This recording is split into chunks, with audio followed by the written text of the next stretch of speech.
Hello friends, welcome back to our channel TET by Akanksha Dwivedi. कैसे हैं आप सब? आई होप आप सब बहुत अच्छे होंगे।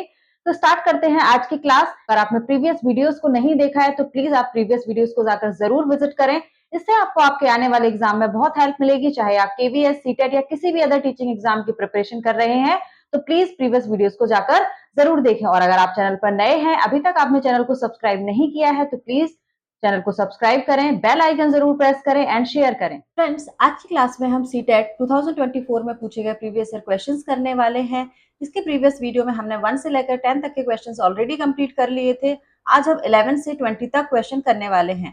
सो स्टार्ट करते हैं आज की क्लास। क्वेश्चन नंबर 11 है, most second graders are able to add two quantities like 4 candies and 3 candies, but when asked to do 4 plus 5 on a worksheet, a large number of same set of learners is unable to do so. What is the most appropriate explanation of this observation according to NCF 2005? Option 1 है आपका, learners are not interested in learning real time mathematics. Option 2 है, the learners are not ready for the use of abstract mathematical symbols. Option 3 है, learners are not taught addition properly. Option 4 है, some learners are poor in mathematical skill. आपको बताना है कौन सा option इसमें सही है अकॉर्डिंग टू एनसीएफ 2005। सो यहाँ पर आप ऐसे समझ सकते हैं कि जो बच्चे हैं उनको कॉन्क्रीट ऑब्जेक्ट के थ्रू अगर समझाया जाता है कॉन्सेप्ट को तो उनको कॉन्सेप्ट पता है, लेकिन अगर उनको वही क्वेश्चन डायरेक्ट वर्कशीट पर करने दे दिया जाता है तो वो उसको करने में सक्षम नहीं है, वो उसको करने में एबल नहीं है। दैट मीन्स यहाँ पर मैंने आपको एग्जाम्पल लिखा है, लाइक 2 एप्पल हैं उनके पास एंड 3 एप्पल हैं, तो वो बता सकते हैं कि उनके पास टोटल एप्पल कितने हैं। So 2 apple plus 3 apple is equal to 5 apple. But अगर इसी सेम चीज को हम सिंबल्स के थ्रू रिप्रेजेंट करते हैं, लाइक 2 प्लस 3, तो यहाँ पर हमने नंबर लिख दिए हैं और एक सिंबल है यहाँ पर जिसमें प्लस का साइन लगा हुआ है, तो ये जो प्लस का साइन है, ये जो एडिशन का साइन है, यही उनके लिए सिंबल है, तो वो इस तरह के क्वेश्चन को करने के लिए एबल नहीं है। सो ऑप्शन 2 आपका यहाँ पर करेक्ट आंसर होगा। The learners are not ready for the use of abstract mathematical symbol, वो एब्स्ट्रैक्ट मैथमेटिकल सिंबल का यूज करने के लिए अभी रेडी नहीं है। अगर यही उन्हें कॉन्क्रीट ऑब्जेक्ट के थ्रू एडिशन कराया जाता है, कॉन्क्रीट ऑब्जेक्ट आपके वो होते हैं, जैसे पेंसिल का एग्जाम्पल दें आप या एप्पल का दें, जैसे क्वेश्चन में यहाँ पर कैंडीज का दिया हुआ है, मतलब जो चीजें उन्होंने देखी हुई हैं, जो चीजें उनके आसपास है, अगर आप उनके थ्रू उनको समझाने की कोशिश करते हो तो वो एडिशन कर सकते हैं, अदरवाइज वो सिंबल के थ्रू एडिशन करने में अभी एबल नहीं है। So they can understand and perform addition with concrete object, they struggle with the abstract representation of numbers and mathematical operations. Okay, I hope आपको क्वेश्चन समझ में आ गया होगा। कॉन्क्रीट ऑब्जेक्ट कौन से होते हैं जिनको आप देख सकते हो, जिनको आप छू सकते हो, जिनको आपने देखा हुआ है, वो आपके कॉन्क्रीट ऑब्जेक्ट्स होंगे। सो बच्चे इनसे जल्दी कनेक्ट कर लेते हैं, इसलिए आपने देखा होगा जो छोटे बच्चों की बुक्स होती हैं उनमें इसी तरह से एडिशन दिए होते हैं।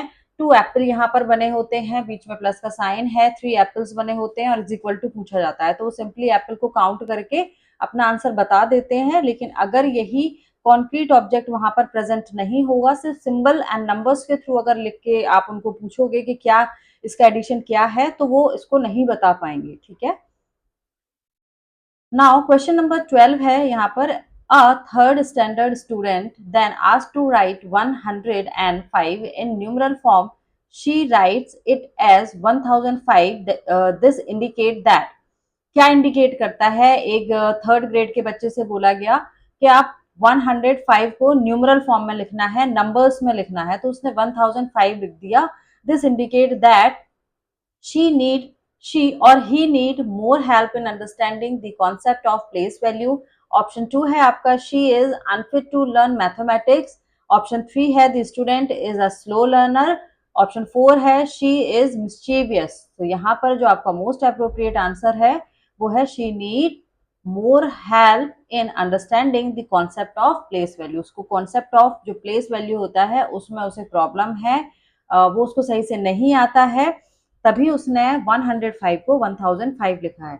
मैंने आपको यहाँ पर 105 एंड 1005 की प्लेस वैल्यूज बताई हैं। सबने ही प्लेस वैल्यू कॉन्सेप्ट बहुत पहले पढ़ रखा होता है, क्लास 5th में, क्लास 4th में बच्चों को प्लेस वैल्यू पढ़ाई जाती है। सो प्लेस वैल्यू का यहाँ पर कॉन्सेप्ट है और उसमें उसको प्रॉब्लम है, इसीलिए उसने 105 को 1005 यहाँ पर लिखा हुआ है। नेक्स्ट क्वेश्चन है आपका question number 13। Okay, so question number 13 है, which of the following statement is not true with respect to the concept of fraction. Option 1 है it represent a part of collection of same objects. Option 2 है the mathematical notation of a fraction can be represented as a ratio. Option 3 है it represents a part of a whole which is greater than 1. Option 4 है the mathematical notation of a fraction can be represented as a division problem. Okay, सो आपको यहाँ पर not true बताना है कि जो fraction का कॉन्सेप्ट होता है इन 4 ऑप्शंस में से कौन सा सही नहीं है। जो सही नहीं है वही आपका यहाँ पर करेक्ट ऑप्शन होने वाला है। ठीक है, जब भी नॉट ट्रू वाला क्वेश्चन सीटेट में पूछा जाता है आपको बहुत केयरफुली इस तरह के क्वेश्चंस को रीड करना है, क्योंकि हमें हमेशा लगता है कि इसमें पूछा गया है कि क्या सही है, ठीक है, क्या ट्रू है, तो हम हमेशा उसके अकॉर्डिंग ही क्वेश्चन को करते हैं और कभी कभी जल्दबाजी में ये क्वेश्चंस गलत हो जाते हैं। ठीक है, सबके साथ होता है ऐसा। तो आपको जब नॉट ट्रू वाले क्वेश्चंस आते हैं इनको आपको बहुत केयरफुली पढ़ना है, ऑप्शंस को बहुत केयरफुली पढ़ना है कि कहीं ऐसा ना हो कि आप अपने क्वेश्चन को गलत कर दें। सो यहाँ पर आपसे पूछा गया है कि जो कॉन्सेप्ट ऑफ फ्रैक्शन है उसमें क्या नहीं होता है, क्या गलत है। ठीक है, तो यहाँ पर मैंने एक स्क्वायर बनाया हुआ है, स्क्वायर के मैंने 4 इक्वल पार्ट्स किए हैं। मैंने आपसे पूछा कि जो ए पार्ट है उसकी वैल्यू क्या होगी इन फ्रैक्शन फॉर्म, तो आप बताओ कि 1/4। कैसे बताना है, total number of parts of a whole की बात हो रही है ना, so total number of parts क्या है यहाँ पर, टोटल नंबर ऑफ पार्ट्स है यहाँ पर 4 एंड आपको किसी वन पार्ट की वैल्यू बतानी है। तो किसी वन पार्ट की वैल्यू किसी की भी, अब मैंने ए का पूछा है, ये 3 जो पार्ट आपको और दिख रहे हैं इनकी वैल्यू भी सिमिलर होगी 1/4। कैसे करना है, आपसे वन पार्ट की वैल्यू पूछी गई है तो 1 आपका न्यूमरेटर होगा and total number of parts है 4, तो डिनोमिनेटर आपका 4 होगा। तो यहाँ पर जो फ्रैक्शन फॉर्म आएगा पार्ट ए का वो 1/4 होगा। अब जो 1/4 है इसमें आपका न्यूमरेटर है 1 एंड डिनोमिनेटर है 4, तो न्यूमरेटर आपका छोटा है डिनोमिनेटर से। दैट मीन्स आपकी जो वैल्यू होगी 1/4 की वो 1 से ज्यादा बड़ी नहीं हो सकती, क्योंकि आपको 4 का डिवाइड करना होगा। जब आप इसमें 4 का डिवाइड करेंगे तो ये जो वैल्यू है वो नॉट ग्रेटर देन 1 होगी। दैट मीन्स आपका ऑप्शन 3 जो है वही आपका करेक्ट आंसर होगा। It represents a part of a whole which is greater than 1। So it represent a part of a whole, ये तो सही है, but which is greater than 1, कि वो 1 से बड़ा होता है। जो पार्ट्स ऑफ अ होल होता है वो 1 से बड़ा हो ही नहीं सकता। तो यहाँ पर आपका ऑप्शन 3 करेक्ट आंसर होगा एंड बाकी के जो आपके ऑप्शन है वो आपके सही हैं। तो आपसे गलत पूछा गया था, इसीलिए आपका जो ऑप्शन 3 है वही करेक्ट आंसर होगा, क्योंकि हमसे पूछा ही गलत गया था। Now we come to question number 14। Question number 14 है, Radha walks 3 kilometres 725 metres per day on Monday, Wednesday and Friday, whereas she walks 2 kilometer 9 meter per day on Tuesday, Thursday. Total distance covered by her from Monday to Friday. Okay, ये आपको options दे रखे हैं। इस तरह के question में सबसे पहले क्या करते हैं, जब भी आपको यूनिट डिफरेंट दिखती है, आपको एडिशन करना है या सब्ट्रैक्शन करना है, सबसे पहले आपको यूनिट को सेम करना है। ठीक है, ये जो किलोमीटर एंड मीटर दे रखा है, या तो आप मीटर को किलोमीटर में कन्वर्ट कर लें या किलोमीटर को मीटर में, आपकी चॉइस है। मैंने क्वेश्चन को किलोमीटर से मीटर में कन्वर्ट करके सॉल्व किया, आप चाहें तो इसे मीटर से किलोमीटर में कन्वर्ट करके भी सॉल्व कर सकते हैं, उससे भी आंसर आ जाएगा, no problem. Okay, so 1 kilometre is equal to होता है 1000 metres, that 3 metre is equal to, that means 3 metre is equal to 3000 metres. Multiply करना है आपको 1000 से, देन प्लस 725 मीटर। जब ऐसे अलग अलग लिखा होता है ना 3 किलोमीटर 725 मीटर, तो ये एडिशन है यहाँ पर। ठीक है, बीच में एडिशन का साइन है। सो किलोमीटर को हमने 1000 से मल्टीप्लाई करके मीटर में कन्वर्ट कर लिया। अब ये सेम यूनिट हो जाएंगी तो आप इनको ऐड कर सकते हैं।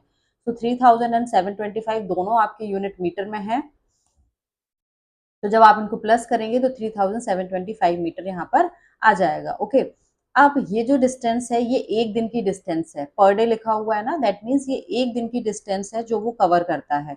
तो एक दिन में वो डिस्टेंस कवर करता है 3725 मीटर, तो वो 3 दिन सेम डिस्टेंस कवर कर रहा है। मंडे को भी यही डिस्टेंस रहेगी, वेडनेसडे को भी सेम एंड फ्राइडे को भी सेम। दैट मीन्स 3 दिन वो सेम डिस्टेंस कवर करता है। तो 3 दिन की डिस्टेंस क्या होगी, ये तो एक दिन की डिस्टेंस हुई, 3 दिन की डिस्टेंस क्या होगी। तो 3 दिन की डिस्टेंस निकालने के लिए हम 1 डे की डिस्टेंस में क्या कर देंगे, मल्टीप्लाई कर देंगे। तो जब आपने 3 से मल्टीप्लाई किया सो 11175 मीटर यहाँ पर निकल कर आया कि जो 3 दिन में वो डिस्टेंस कवर करता है वो 11175 मीटर है। ओके, सिमिलरली जो 2 किलोमीटर 9 मीटर पर डे यहाँ पर दिया हुआ है उसको भी हमें कन्वर्ट करना है मीटर में। सो 2000 हो जाएगा, मल्टीप्लाई बाय 1000 करना है 2 में। 2000 मीटर प्लस 9 मीटर 2009 मीटर हो जाएगा यहाँ पर। अब ये जो डिस्टेंस है ये 1 डे की डिस्टेंस है, बट वो इसी डिस्टेंस को ट्यूसडे एंड थर्सडे दोनों दिन कवर करता है। ठीक है, थर्सडे को भी वो 2009 मीटर चलता है एंड ट्यूसडे को भी 2009 मीटर चलता है। तो वो इन दोनों दिन में कितनी डिस्टेंस कवर करेगा? एक दिन की डिस्टेंस है 2009, तो 2 डेज की डिस्टेंस कितनी होगी? Multiply by 2। ये वैसा ही क्वेश्चन है जिस तरह से एक चॉकलेट अगर 10 रुपीज की आती है तो 10 चॉकलेट कितने की आएंगी? 10 मल्टीप्लाई बाय 10 100 रुपीज की आएंगी। ठीक है, सो एक दिन की डिस्टेंस अगर 2009 है तो 2 दिन की डिस्टेंस क्या होगी? मल्टीप्लाई बाय 2 करना है, क्योंकि यहाँ पे 2 डेज दिए हुए हैं आपको, ट्यूसडे एंड थर्सडे। ऊपर वाली लाइन में आपको 3 डेज दिए हुए थे, इसलिए आपको 3 का मल्टीप्लाई करना था।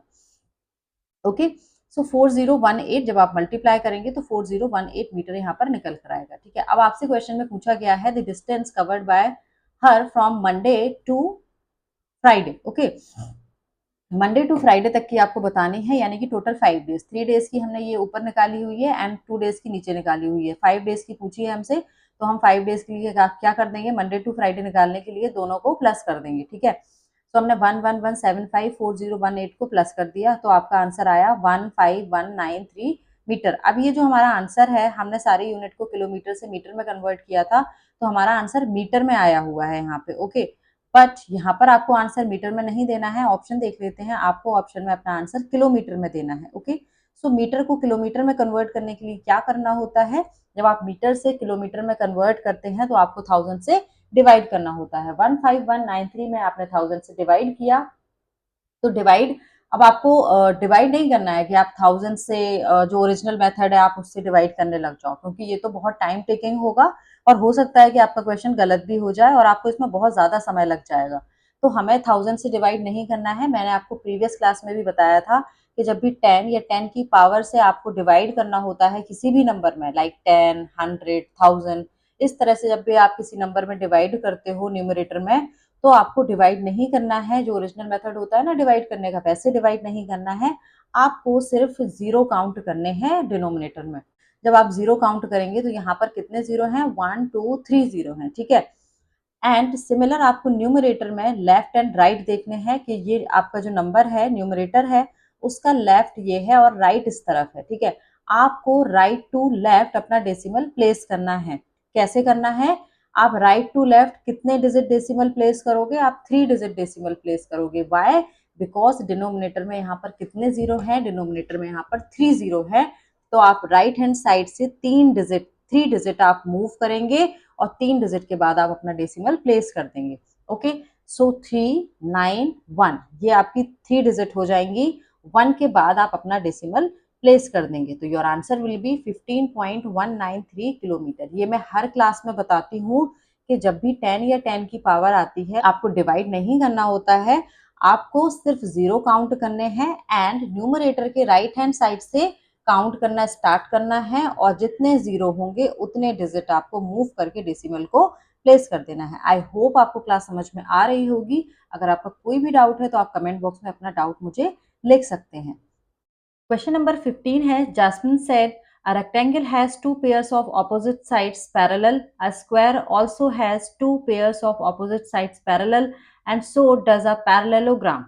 So both rectangle and square are also parallelograms. Jasmine is at, आपको फिल करना है, stage of van Hiele's theory of geometrical thinking.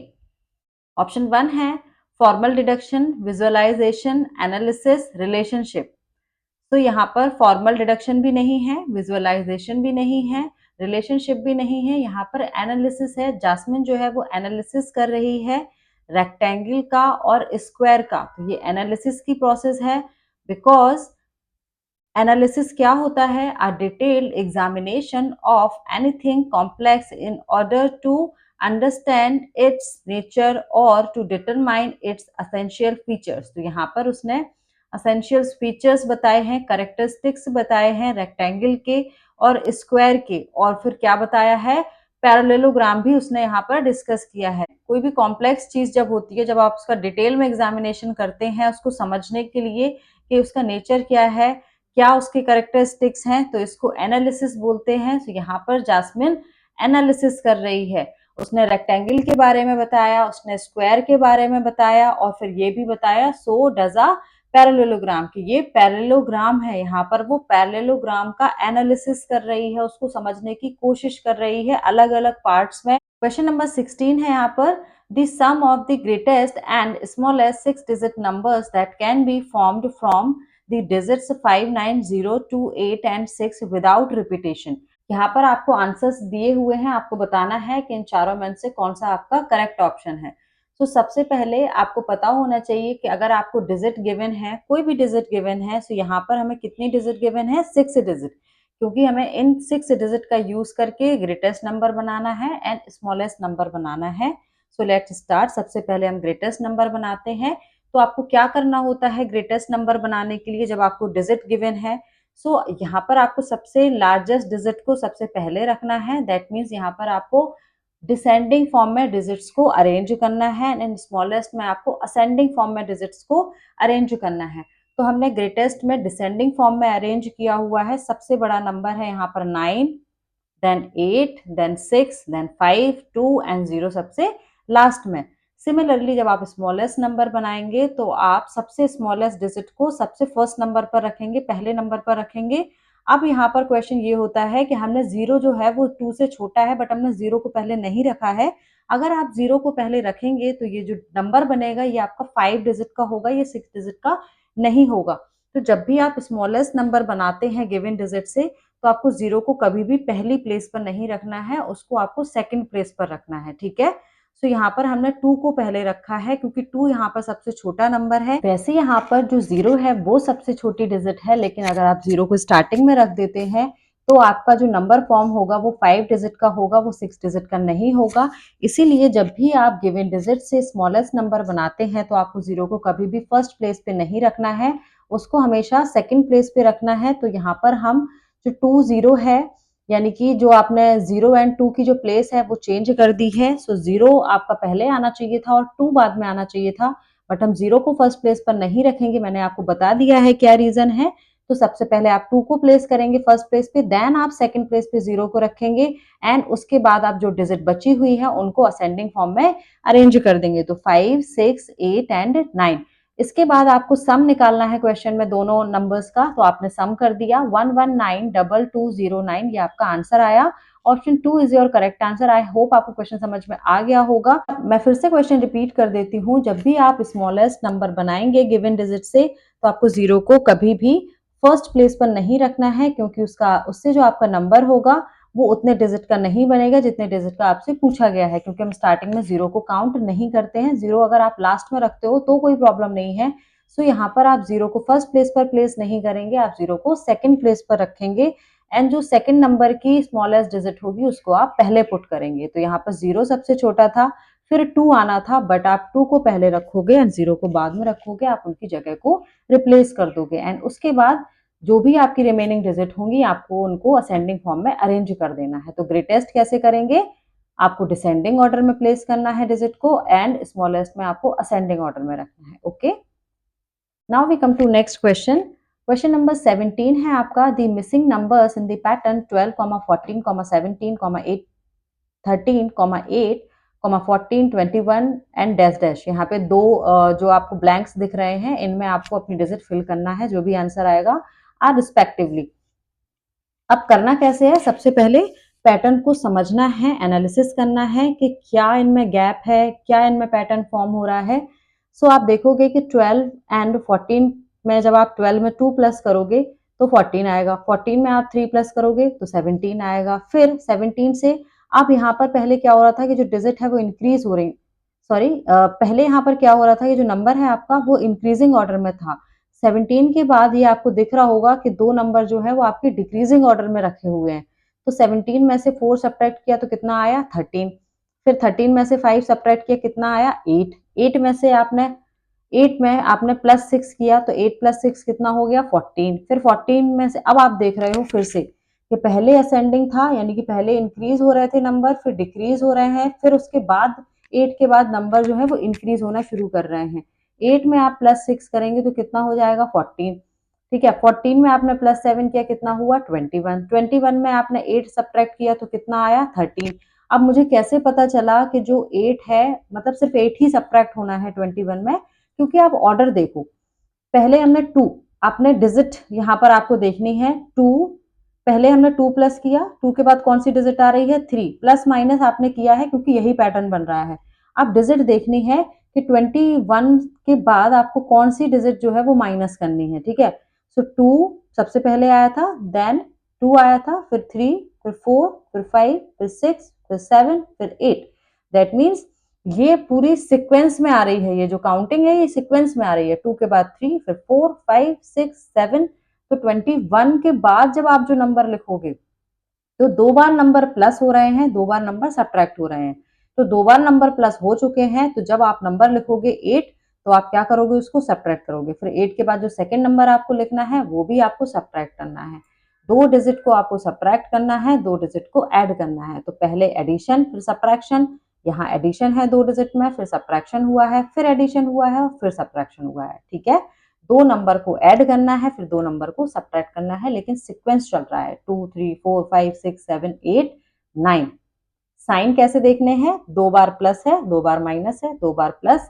तो यहाँ पर 2 बार प्लस आ चुका था 6 और 7, तो आपको 8 और 9 को सब्ट्रैक्ट करना है। जो भी डिजिट आएगी, 21 में से 8 सब्ट्रैक्ट किया 13 आया, 13 में से 9 सब्ट्रैक्ट किया तो 4 आएगा, ठीक है।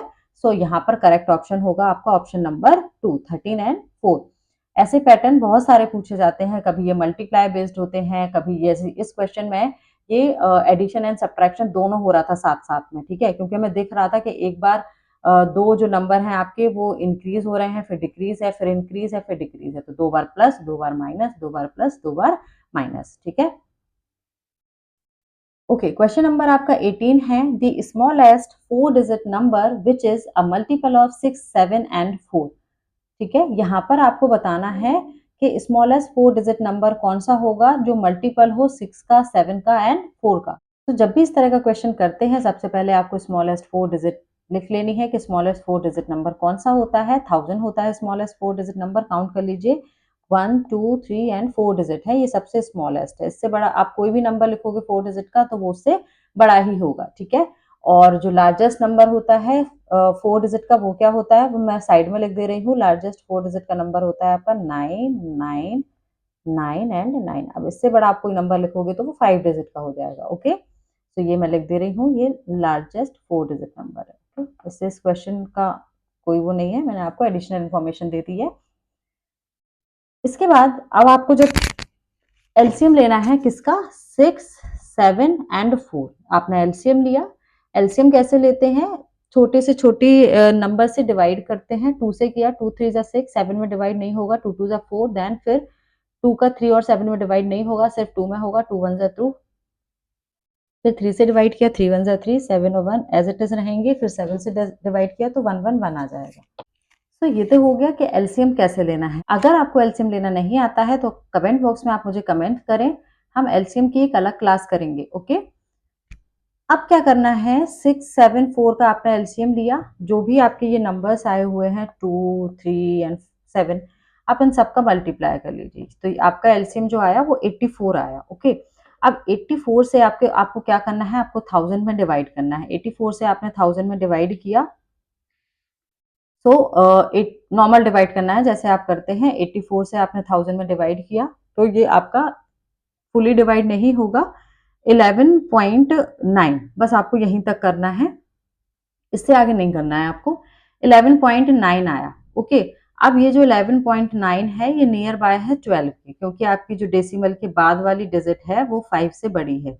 डेसिमल के बाद वाली डिजिट अगर 5 से क्या होती है, बड़ी होती है, तो वो आपके नियर बाय नंबर बड़ा नंबर माना जाता है। जैसे 11 पॉइंट यहाँ पर 9 लिखा हुआ है और पॉइंट के बाद यहाँ पर 9 है, तो ये नंबर 12 के नियर बाय माना जाएगा, ठीक है। अगर 11.4 होता तो ये नंबर आपके 11 के नियर बाय माना जाता, ठीक है। तो ये अजम्पशन होते हैं कि आपको कैसे अज्यूम करना है। तो यहाँ पर 11.9 आया है, नियर बाय किसके होगा ये 12 के। अब एलसीएम जो था आपका, उस एलसीएम में 12 से मल्टीप्लाई कर देना है। आपने मल्टीप्लाई किया 84 मल्टीप्लाई बाय 12 कितना आया 1008, यही आपका आंसर होगा। आई होप आपको क्लास समझ में आ गई होगी। तो आपका आंसर आ रहा है 1008। Now we come to next question. Question number 19 है, which of the following has a definite length, a ray, a plane, a line, a line segment। so definite length किसकी होती है, लाइन सेगमेंट की definite length होती है। ये आपका line segment होता है, सॉरी ये ए और ये बी, इसकी एक डेफिनेट लेंथ होती है। ठीक है, लाइन सेगमेंट की एक डेफिनेट लेंथ होती है, लाइन की नहीं होती, प्लेन की नहीं होती, ये आपकी रे होती है। ठीक है, ये रे होती है, तो ये कहीं तक भी जा सकती है। ठीक है, ये कहीं तक भी जा सकती है, तो ये डेफिनेट नहीं होती है। क्वेश्चन नंबर 20 है, which of the following is most appropriate for including open ended question in mathematics class. Option 1 है, these questions develop critical thinking in student, answers to these questions are not given in the book। Option 3 है, these questions take more time to solve। Option 4 है, these questions are not easy to copy from each other। Fourth वाला तो पहले ही बाहर हो जाएगा। Third क्या है आपका, this question take more times to solve, ये भी आपका ऑप्शन जो है गलत है। ऐसा नहीं होता है कि अगर क्वेश्चन जो है वो टाइम ज्यादा लेगा तो ये भी गलत है। आंसर ऑप्शन 2 है, answers to these question are not given in the book, ये भी सही नहीं है कि बुक में आंसर गिवन नहीं है। ऑप्शन 1 है, दीज क्वेश्चंस डेवलप, इसीलिए आपने ओपन एंडेड क्वेश्चन दिया है, नहीं भाई इसका पर्पज ये नहीं है। ऑप्शन 1 है, these questions develop critical thinking in student, critical thinking बच्चों में डेवलप होती है अगर आप उनको ओपन एंडेड क्वेश्चन देते हैं। सिर्फ मैथमेटिक्स की ही नहीं, अगर आप किसी भी, यहाँ पर सिर्फ मैथमेटिक्स की ही बात नहीं हो रही है, किसी भी सब्जेक्ट में अगर आप बच्चों से ओपन एंडेड क्वेश्चन पूछते हैं तो बच्चों की क्रिटिकल थिंकिंग का डेवलपमेंट होता है, बच्चे सोचते हैं, ज्यादा सोचते हैं और एनालिसिस करते हैं। सो यहाँ पर ऑप्शन 1 आपका करेक्ट आंसर होगा। ओपन एंडेड क्वेश्चन क्या होते हैं, ओपन एंडेड क्वेश्चन वो होते हैं जो बच्चों को पहले से पता नहीं होते और वो उसमें सबके आंसर जो होते हैं वो अलग अलग होते हैं, हर बच्चे का आंसर अलग अलग होता है। इस तरह के क्वेश्चन को ओपन एंडेड क्वेश्चन कहते हैं। क्लोज्ड एंडेड क्वेश्चन वो होते हैं जिनका आंसर प्री डिफाइन होता है, सब बच्चों का सेम होता है, सब बच्चे एक जैसा लिखते हैं। ओपन एंडेड का मतलब आप ऐसे समझ सकते हैं कि आपने बच्चों को कोई एक टॉपिक दे दिया, ठीक है, कि आप इस टॉपिक पर एक ऐसे लिखिए या इस टॉपिक पर आप 4 लाइन्स लिखिए। लाइक आपने बोल दिया दी हेरिटेज ऑफ इंडिया, इस पे आप अपनी 10 लाइन्स लिखिए, तो हर बच्चा अपनी अलग अलग लाइन्स लिखेगा। ऐसा नहीं होगा कि सारे बच्चे सेम 10 लाइन्स लिख रहे हैं, सब बच्चों की जो लाइन्स हैं वो अलग अलग होंगी। बच्चे सोचेंगे, बच्चे एनालिसिस करेंगे कि हेरिटेज ऑफ इंडिया है क्या, कौन कौन सी प्रॉपर्टीज आती हैं हेरिटेज ऑफ ऑफ इंडिया में, तो वो उसके बारे में सोचेंगे और लिखेंगे। तो ये होते हैं आपके ओपन एंडेड क्वेश्चन। ठीक है, क्लोज एंडेड में बच्चे की जो सोच होती है वो सीमित हो जाती है, वो उतना ही याद करता है जितना क्वेश्चन का आंसर है, तो उस तरह क्वेश्चन को क्लोज एंडेड क्वेश्चन कहते हैं। आई होप आपको आज की क्लास अच्छी लगी होगी। अगर आपको क्लास अच्छी लगी हो तो प्लीज चैनल को लाइक एंड सब्सक्राइब करिए, वीडियो को शेयर करिए, सो दैट कि आपके जैसे सभी स्टूडेंट की हेल्प हो सके। तो मिलते हैं कल की वीडियो में, तब तक के लिए thank you, take care and bye bye.